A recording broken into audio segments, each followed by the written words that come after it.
So just 2 days left for the SCO summit to begin. The scale of arrangements at the media center shows how much importance China is giving to this event. And for India too, it is a significant engagement, the outcome of a slow but steady reset in ties with Beijing. And this reset has not happened overnight. It's been in the making for months. A new report is out with new details about how this rapprochement began. According to Bloomberg, it was China that made the first move. It began in March this year. The US was tightening tariffs on Chinese goods. In that climate, Beijing quietly reached out to New Delhi. President Xi Jinping sent a personal letter to India's President Draupadi Murmu. The letter spoke of closer ties.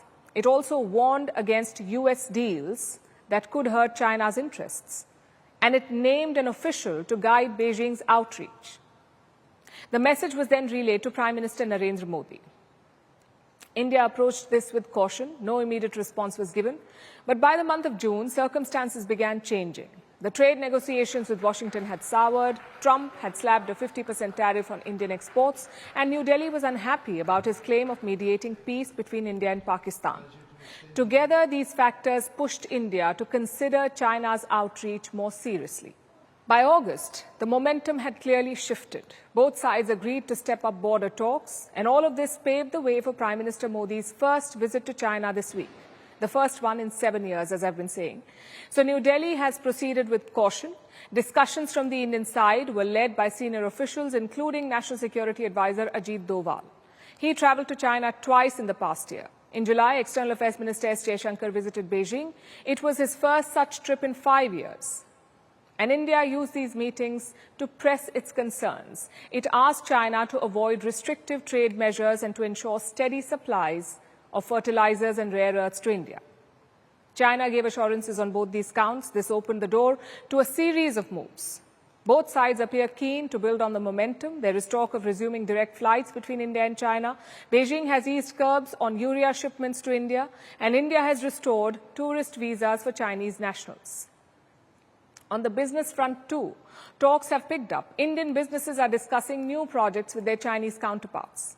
So far, there are two clear takeaways. First, Trump's tariff policy has backfired. When he raised the tariffs on India, China saw an opportunity and seized it, and India reciprocated. That's point number one, which brings me to point number two.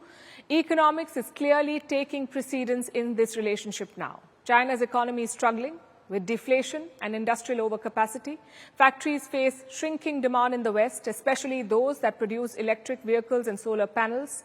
For them, India's 1.4 billion consumers are an attractive market. And for New Delhi, Chinese capital and technology could support Indian manufacturing. So it's a win-win situation.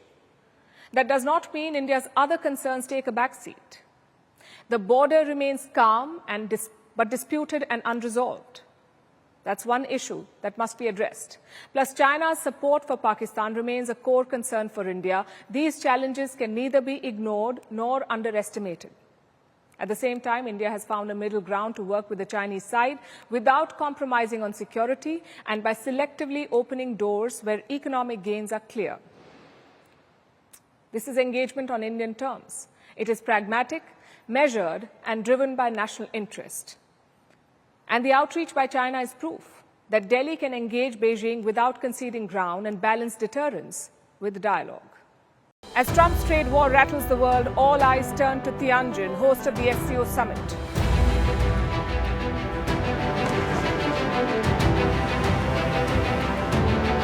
Prime Minister Modi makes his first visit to China in 7 years. India's policy of multi-alignment faces its biggest test. Will the outreach to China open the door to a new partnership? And will talks with Russia add weight to India's stance against trade wars and tariffs? Catch Vantage live from Tianjin.